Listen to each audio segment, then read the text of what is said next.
नमस्कार, मैं पूजा वशिष्ठ आप सभी का बोल्डस्काई में स्वागत करती हूँ। गाज माता का व्रत भाद्रपद महीने की दौत से लेकर नौवीं तक मनाया जाता है।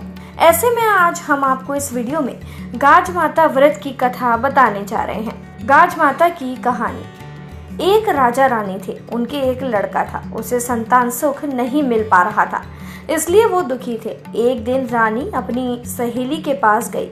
वो गाज माता की पूजा कर रही थी। रानी ने उसके साथ गाज माता की कहानी सुनी। वहीं पर उसने संकल्प लिया कि यदि उसकी बहू गर्भवती हो जाएगी तो 1.25 सेर का रोट चढ़ाएगी।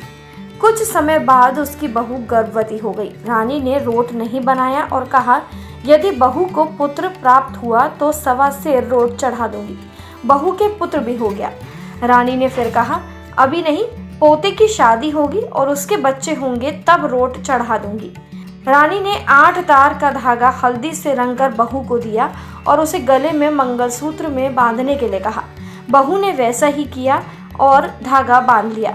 रानी के बेटे ने जब वो धागा देखा तो उसे अच्छा नहीं लगा। उसने कहा, हीरे मोती जड़े सुंदर गहनों के बीच ये धागा क्यों बांध रखा है?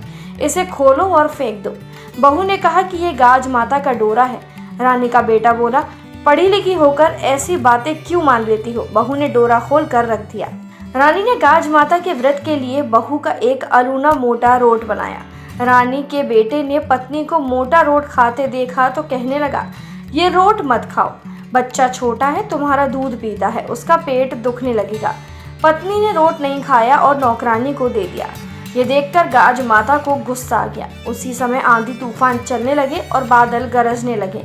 गाज माता गाजती गोरती आई और पालने सहित बच्चे को उठा के ले गई। एक भीलनी के आंगन में रख दिया। भीलनी के कोई संतान नहीं थी। बच्चा देखकर वो खुश हुई। उधर महल में बच्चा खो जाने से हाहाकार मच गया। रानी सोचने लगी कि रोट नहीं चढ़ाया इसलिए बच्चा खो गया। बहू सोचने लगी कि मैंने डोरा खोल दिया और रोट नहीं खाया इसलिए ये सब हुआ है। दोनों ही गाज माता से क्षमा प्रार्थना करने लगी। रानी ने तुरंत गाज माता की पूजा की और 1.25 मन का रोट बनवा कर चढ़ाया। भीलनी के मन में विचार आया कि जिसका बच्चा है वो दुखी हो रहा होगा। वो बच्चे को लेकर महल की तरफ आई तो उसे पता लगा कि वो बच्चा तो रानी का पोता है। उसने बच्चा ले जाकर रानी को दे दिया और कहा कि ये बच्चा तूफान में पालने सहित मेरे आंगन में आ गया था। रानी पोते को देखकर बहुत खुश हुई और भीलनी से कहा कि ये गाज माता के कोप के कारण हुआ है। उन्हीं के आशीर्वाद से अब हमें मिल भी गया। भीलनी ने गाज माता के बारे में पूछा तो रानी ने विस्तार से सब बात बताई। भीलनी ने कहा कि यदि मेरा पुत्र हुआ तो मैं भी 1.25 पाव का रोट बनाकर गाज माता को चढ़ाऊंगी। माता की कृपा से कुछ दिन बाद भीलनी एक बेटे की माँ बन गई। तुरंत 1.25 पाव का रोट माता को चढ़ाया।